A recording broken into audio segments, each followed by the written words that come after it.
भगवान टंट्या भील के साथ। इसका मतलब साफ है कि भगवान टंट्या भील की जो अभी पुरखों वाली जो बात किए थे, भाई आप खड़े हो जाओ, ये लड़के के लिए ताली बजाओ, अच्छी बात की है। जो पुरखों की ग्राम सभा तुम जानते हो, वो ग्राम सभा एक साथ 1 लाख ग्राम सभा का संचालन करता था रेंगा कुरकू और टंट्या भील। अब तालियां मत बजाओ, इसको भाषण नहीं समझने का। और नए लड़कों ने तो तालियां बजाना ही नहीं, उन्होंने दिमाग में रखना चाहिए कि तालियां कौन बजाता है। 1 लाख ग्राम सभाओं का संचालन मोदी भी नहीं कर सकता है। उस वक्त बिगर सरकार के, बिगर व्यवस्था के अपनी खुद की सामाजिक व्यवस्था को खड़ा किया था रेंगा कुरकू, टंट्या भील और बाल्या गोंड। ये सब सरदार टंट्या भील के सैनिक थे उस वक्त।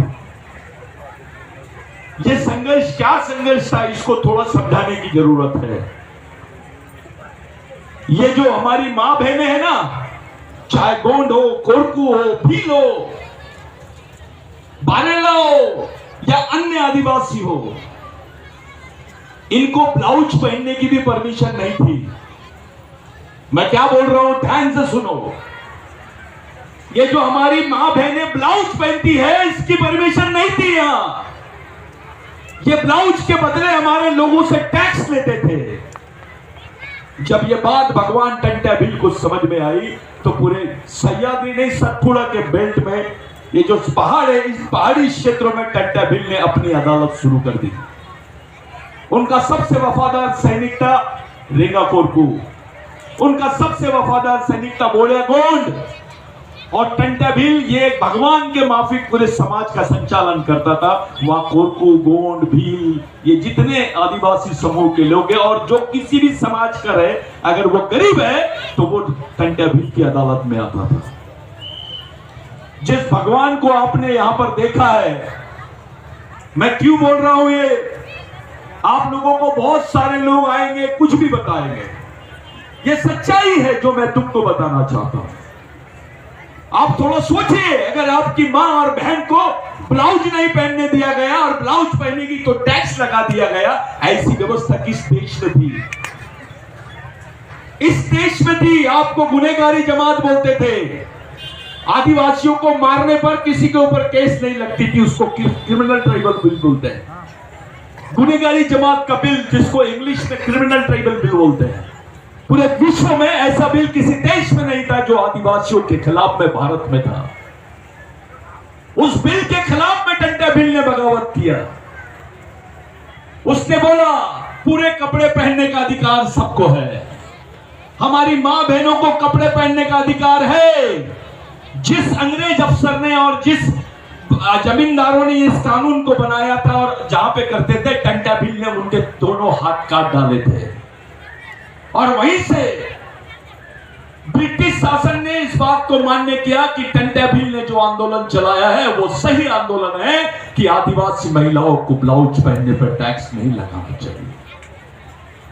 वहां से आपकी मां बहनों को ब्लाउज पहनने की परमिशन मिली। इस देश में ऐसा किसी के साथ में नहीं हुआ जो तुम्हारे साथ में हुआ है। अरे कोरकू को मार देते थे तो उसमें पुलिस केस नहीं लगती थी, गोंड को मार देते थे तो कोई पुलिस केस नहीं लगती थी। गोंडों के राजाओं ने भी धोखा दिया समाज को। ये जो जमीन थी, ये गोंड वाला भूभाग का भाग जरूर था, लेकिन यहाँ पे आदिवासियों की राज सत्ता थी।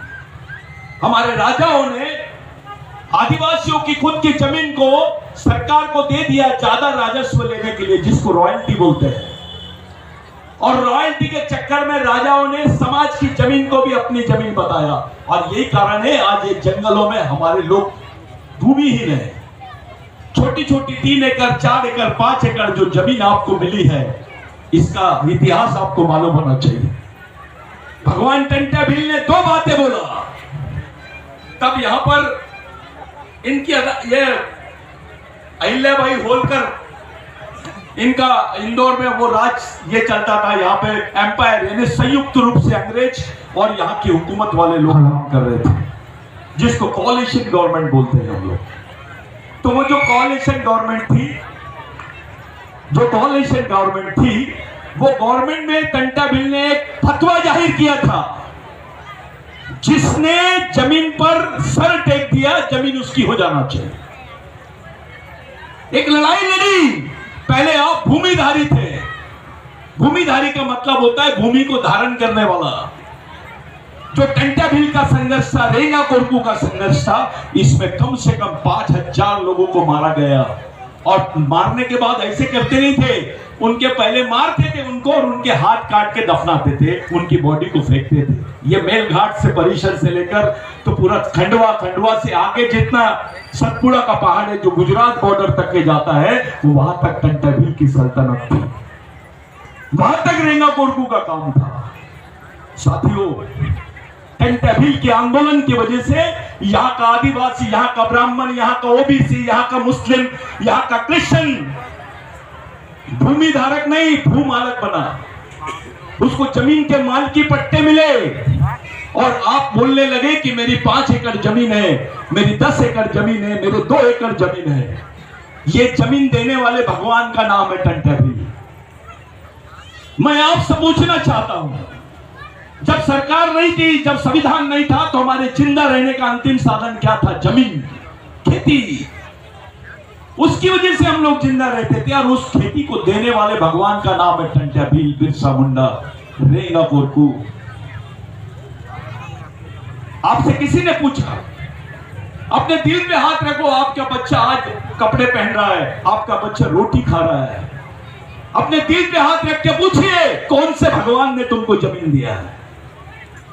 कौन से भगवान ने जमीन दिया है? उस भगवान का नाम बताओ।